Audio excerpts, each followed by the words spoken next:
Hello everybody, welcome to go hash Gulbarga. Gulbarga के police department की तरफ से एक प्रेस कॉन्फ्रेंस रखी गई थी, जहां पर इस प्रेस कॉन्फ्रेंस में गुलबर्गा के एसपी अदरू श्रीनिवासुलु जी ने इस प्रेस मीट में 2024 में जितने भी केसेस जो चोरी के दर्ज हुए थे, उस मामले में जिन जिन लोगों की चीजें चोरी हो चुकी थी, उन लोगों को उनकी चीजें वापस दे दी गई हैं। यानी कि चोरों को पकड़कर चोरों के पास से सारी चीजों को रिकवर करके जिन जिन लोगों की चीजें थे उन तक पुलिस डिपार्टमेंट की तरफ से उन्हें पहुंचा दिया गया। चोरी हुई थी, उसके अंदर नकद रकम भी थी, कई सारे सोने के जेवरात थे, कई सारे चांदी के जेवरात थे, कई सारे मोटर बाइक्स थे और किसानों के जो पंप सेट होते हैं वो भी थे, बोलेरो पिकअप व्हीकल थी और ऑटो रिक्शा और भी सारी चीजें पुलिस डिपार्टमेंट ने इन चोरों के पास से रिकवर करके जिन जिन लोगों की चीजें थे उन तक उन्होंने पहुंचा दिए हैं। और भी काफी सारे केसेस हैं जो कि कोर्ट में हैं, वो भी जैसे ही सॉल्व हो जाएंगे उनकी भी चीजें जो कोर्ट में है वो भी लोगों तक पहुंचा दिए जाएंगे, ऐसा एसपी अदरू श्रीनिवासुलु जी ने कहा। और क्या कहा है, आइए सुनते हैं।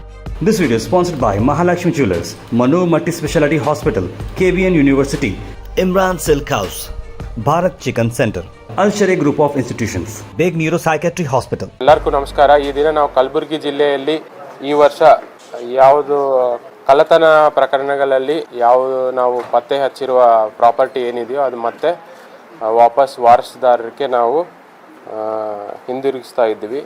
ಆ ಕಾರ್ಯಕ್ರಮವನ್ನು ನಾವು ಈ ದಿನ ಹಮ್ಮಿಕೊಂಡಿದ್ದೇವೆ। ಯಾಕಂದರೆ ಈ ಸಾಕಷ್ಟು ಕಳ್ಳತನಗಳಲ್ಲಿ ನಮ್ಮ ಪೊಲೀಸ್ ಅಧಿಕಾರಿಗಳು ಸಿಬ್ಬಂದಿ ಸಾಕಷ್ಟು ಎಫರ್ಟ್ಸ್ ಮಾಡಿ ಆರೋಪಿನ ಪತ್ತೆ ಹಚ್ಚಿ ಈ ಪ್ರಾಪರ್ಟಿನ ರಿಕವರಿ ಮಾಡಿದ್ದೀವಿ। ಅದು ಎಲ್ಲರಿಗೂ ಒಂದು ಅವ್ರಿಗೆ ರೆಕಗ್ನೈಸ್ ತರುವ ರೀತಿಯಲ್ಲಿ ನಾವು ಇದು ಕಾರ್ಯಕ್ರಮ ಹಮ್ಮಿಕೋಬೇಕು ಅಂತ ಇದನ್ನು ಹಮ್ಮಿಕೊಂಡಿದ್ದೇವೆ। ಇದರಲ್ಲಿ ತಾವು ಡೇಟಾ ನೋಡಿದರೆ ಟೋಟಲ್ 69 ಕೇಸಸ್ಸಲ್ಲಿ ನಾವು ಆರೋಪಿತರನ್ನು ಪತ್ತೆ ಹಚ್ಚಿ ಏನು ಪ್ರಾಪರ್ಟಿದೋ ರಿಕವರಿ ಮಾಡಿದ್ದೀವಿ। ಅದರಲ್ಲಿ 29 ಪ್ರಕರಣಗಳಲ್ಲಿ ಈಗಾಗಲೇ ನಾವು ವಾರಸುದಾರರಿಗೆ ರಿಟರ್ನ್ ಮಾಡಿದ್ದೀವಿ। ಈ ದಿನ 40 ಪ್ರಕರಣಗಳಲ್ಲಿ ಮಾತ್ರ ವಾರಸುದಾರರಿಗೆ ರಿಟರ್ನ್ ಮಾಡ್ತಾ ಇದ್ದೀವಿ। ಅದರಲ್ಲಿ ತಾವು ಡೇಟಾ ನೋಡಿದರೆ ಟೋಟಲ್ 1,23,441 ರೂಪೀಸ್ ಕ್ಯಾಶ್ ಮತ್ತು 239 ಗ್ರಾಮ್ಸ್ ಗೋಲ್ಡ್, 85 ಗ್ರಾಮ್ಸ್ ಬೆಳ್ಳಿ, 58 ದ್ವಿಚಕ್ರ ವಾಹನಗಳು ಮತ್ತು 15 mobile phones, motor pump set 2, Bolero pickup ವಾಹನ 1, ಆಟೋ ರಿಕ್ಷಾ 1, ತೂಕದ ಮೆಷಿನ್ 1। ಈಗಾಗಲೇ ನಾವು 29 ಪ್ರಕರಣಗಳಲ್ಲಿ ರಿಟರ್ನ್ ಕೊಟ್ಟಿದ್ವಿ। ಇದರಲ್ಲಿ 2,01,600 ರೂಪೀಸ್, 149 ಗ್ರಾಮ್ಸ್ ಗೋಲ್ಡ್, 230 ಗ್ರಾಮ್ಸ್ ಬೆಳ್ಳಿ, 30 ದ್ವಿಚಕ್ರ ವಾಹನಗಳನ್ನು ಒಟ್ಟಾರೆ ಟೋಟಲ್ ನೋಡಿದರೆ ಈ 69 ಕೇಸಸ್ಸಲ್ಲಿ ನಾವು 3,25,041 ರೂಪೀಸ್ ರಿಟರ್ನ್ ಮಾಡ್ತಾ ಇದ್ದೀವಿ। 388 ಗ್ರಾಮ್ಸ್ ಗೋಲ್ಡು, 315 ಗ್ರಾಮ್ಸ್ ಬೆಳ್ಳಿ, 88 ದ್ವಿಚಕ್ರ ವಾಹನಗಳು, 15 mobile phones, 2 motor pump set, 1 pickup Bolero, 1 auto rickshaw, 1 ತೂಕದ ಮೆಷಿನು ಒಟ್ಟಾರೆ ಈ ವರ್ಷದಲ್ಲಿ ನಾವು ರಿಟರ್ನ್ ಮಾಡಿದ್ವಿ। ಇದು ಬಿಟ್ಟು ಈಗಾಗಲೇ ರೀಸೆಂಟ್ ಕಳೆದ 1 ತಿಂಗಳ ಮತ್ತು 2 ತಿಂಗಳಲ್ಲಿ ಇನ್ನೂ ಸಾಕಷ್ಟು 2 ವೀಲರ್ಸು ರಿಕವರಿ ಮಾಡಿದ್ವಿ, ಗೋಲ್ಡು ರಿಕವರಿ ಮಾಡಿದ್ವಿ। ಕೆಲವೊಂದು cattle theft 7 to 8 cases cattle theft, 11 HBT day HBT ಅಫೆಂಡರ್ಸ್ನು ಹಿಡಿದು ಅದರೆಲ್ಲ ರಿಕವರಿ ಮಾಡಿದ್ವಿ। ಅದೇನೆಂದರೆ ಕೋರ್ಟಲ್ಲಿದೆ, ಅದು ನಾವು ಮತ್ತು ಕೋರ್ಟಲ್ಲಿ ಹಾಕ್ಕೊಂಡು ರಿಲೀಸ್ ಮಾಡ್ಕೋಬೇಕಾಗುತ್ತೆ। ಅದು ರಿಲೀಸ್ ಮಾಡ್ಕೊಂಡಿದ್ಮೇಲೆ ಅದು ಮತ್ತೆ ವಾರಸುದಾರಕ್ಕೆ ಹಿಂದಿರಿಸ್ಕೋಬೇಕಾಗುತ್ತೆ। ಟೋಟಲ್ ನಮ್ಮದೆಲ್ಲ ಏನು ಈ ಪ್ರಾಪರ್ಟಿ ಅಫೆನ್ಸ್ ಪತ್ತೆ ಮಾಡೋ ಕಾರ್ಯಾಚರಣೆ ಏನು ಅದು ಯಶಸ್ವಿಯಾಗಿ ನಡೀತಾ ಇದೆ। 2 ವೀಲರ್ಸ್ ಏನಿದೆ ಅದು ರಿಕವರಿ ಮಾಡಿದ್ದೀವಿ, ಕೋರ್ಟಿಗೆ ಹಾಕಿದ್ವಿ। ಅದು ಇನ್ನು 1 ಮಂತಲ್ಲಿ ಮತ್ತೆ ಅದು ಯಾರ್ಯಾರ್ದು ವಾಹನ ಕಳೆದೋಗಿದೆ ಅವ್ರ ಮಾಹಿತಿ ಕಲೆಕ್ಟ್ ಮಾಡಿಕೊಂಡು ಕೋರ್ಟ್ ಪರ್ಮಿಷನ್ ತೊಗೊಂಡು ಮತ್ತೆ ಅವರಿಗೆ ರಿಲೀಸ್ ಮಾಡಬೇಕಾಗುತ್ತೆ।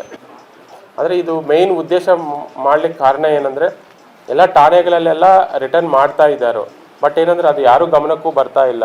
ಸೊ ಇಂಥ ಕಾರ್ಯಕ್ರಮ ಹಮ್ಮಿಕೊಂಡು ಸಾರ್ವಜನಿಕರು ತಮ್ಮ ಮಾಧ್ಯಮ ಮುಖಾಂತರ ಸಮ್ಮುಖದಲ್ಲಿ ನಾವು ರಿಟರ್ನ್ ಮಾಡಿದರೆ ಅವ್ರಿಗೂ ಒಂದು ಪೊಲೀಸ್ ಮೇಲೆ ಭರೋಸಾ ಹೆಚ್ಚಿಗೆ ಆಗುತ್ತೆ ಅನ್ನೋ ಒಂದು ಕಾರಣದಿಂದ ನಾವು ಈ ಕೇಸಸ್ ಎಲ್ಲ ಇವತ್ತು ಈ ಕಾರ್ಯಕ್ರಮ ಮುಖಾಂತರ ನಾವು ಅವರಿಗೆ ರಿಟರ್ನ್ ಮಾಡ್ತಾ ಇದ್ವಿ। ಯಾಕಂದರೆ ಕಲಬುರಗಿ ಜಿಲ್ಲೆಯಲ್ಲಿ ಇತ್ತೀಚಿನ ತಿಂಗಳಲ್ಲಿ ಸಾಕಷ್ಟು ಕೇಸಸ್ ಎಲ್ಲ ಡಿಟೆಕ್ಟ್ ಮಾಡಿದ್ವಿ। ಏನು ಡೇ HBT ಕೇಸಸ್ ಏನಾಗಿದೆ ಅದೆಲ್ಲ ಡಿಟೆಕ್ಟ್ ಮಾಡಿದ್ವಿ, ಕ್ಯಾಟಲ್ ಥೆಫ್ಟ್ಸ್ ಎಲ್ಲ ಡಿಟೆಕ್ಟ್ ಮಾಡಿದ್ವಿ, 2 ವೀಲರ್ದು ಆಲ್ಮೋಸ್ಟ್ ಎಲ್ಲ ಡಿಟೆಕ್ಟ್ ಮಾಡಿದ್ವಿ, ಕೆಲವೊಂದು ಮಿನಿಮಮ್ ಮಾತ್ರ ಪೆಂಡಿಂಗ್ ಇದೆ। ಇದೆಲ್ಲ ಸಾಕಷ್ಟು ಪ್ರೋಗ್ರೆಸ್ಸು ನಡೀತಾ ಇದೆ। ಇವನು ಕ್ರೈಮ್ ಸ್ಟಾಫ್ ಅಧಿಕಾರಿಗಳು ಎಲ್ಲ ಸಾಕಷ್ಟು ಎಫರ್ಟ್ಸ್ ಮಾಡಿ ಕೆಲಸ ಮಾಡ್ತಾ ಇದ್ದಾರೆ ಮತ್ತು ನಾವು ಯಾರು ಅವರವರ ವಸ್ತುವನ್ನು ಕಳೆದುಕೊಂಡಿದ್ದರೋ ಅವರಿಗೆ ರಿಟರ್ನ್ ಮಾಡಿ ಅವ್ರಿಗೆ ಪೊಲೀಸ್ ಅವರ ಮೇಲೆ ನಂಬಿಕೆಯನ್ನು ಹೆಚ್ಚಿಗೆ ಮಾಡ್ತಾ ಇದ್ದಾರೆ। ಇದು ಒಂದು ಪ್ರಶಂಸನೀಯ ಒಂದು ವಿಷಯ ಯಾಕಂದರೆ ಒಬ್ಬನ ಆರೋಪಿನ ಹಿಡ್ಕೋಬೇಕು ಅಂದರೆ ನಾವು ಎಷ್ಟೋ ದಿನಗಳ ಶ್ರಮ ಆಗುತ್ತೆ.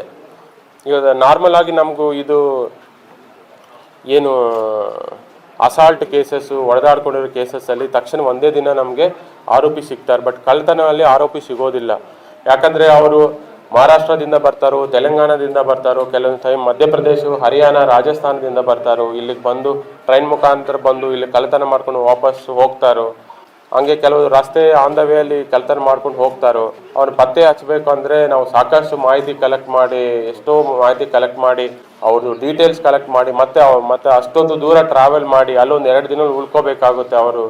ಮತ್ತು ಉಳ್ಕೊಂಡು ಅವ್ರನ್ನ ಕರ್ಕೊಂಡು ಬಂದು ಅವ್ರ ಕಡೆ ರಿಕವರಿ ಮಾಡಿಸಿ, ಈ ರಿಕವರಿಯಲ್ಲಿನೂ ಸಾಕಷ್ಟು ರಿಸ್ಕ್ಗಳಿರುತ್ತೆ. ಅವ್ರಿಗೇನಾದರೂ ಆಗಿದ್ರೆ ಮತ್ತೆ ದೂರ ಪ್ರಾಂತಗಳಿಗೆಲ್ಲ ಹೋಗಿ ಅಲ್ಲಿ ಒಂದು 5 ದಿನಗಳು, 1 ವಾರ ಅಲ್ಲೇ ಕ್ಯಾಂಪ್ ಮಾಡಿ ಆರೋಪಿಗಳ ಬಗ್ಗೆ ಮಾಹಿತಿ ಕಲೆಕ್ಟ್ ಮಾಡಿ, ಇಂಥವ್ರು ಮಾಡಿರ್ಬೋದು ಅಂತ ವಿಚಾರಣೆ ಮಾಡಿ ಫೈಂಡ್ ಔಟ್ ಕನ್ಫರ್ಮ್ ಮಾಡ್ಕೊಂಡು ಅವ್ನು ಕರ್ಕೊಂಡು ಬಂದು ವಿಚಾರಣೆ ಮಾಡಿ ಅವ್ರ ಕಡೆಯಿಂದ ರಿಕವರಿ ಮಾಡೋದು ಅನ್ನೋದು ಸಾಕಷ್ಟು ರಿಸ್ಕಿ ಜಾಬ್.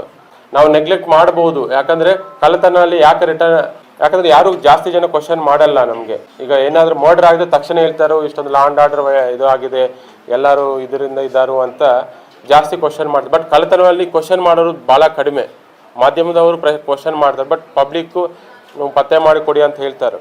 ಬಟ್ ಆದರೂ ನಾವು ಯಾವುದೇ ಕಾರಣಕ್ಕೂ ನೆಗ್ಲಿಜೆನ್ಸ್ ಅಂತೂ ತೋರಿಸಿಲ್ಲ.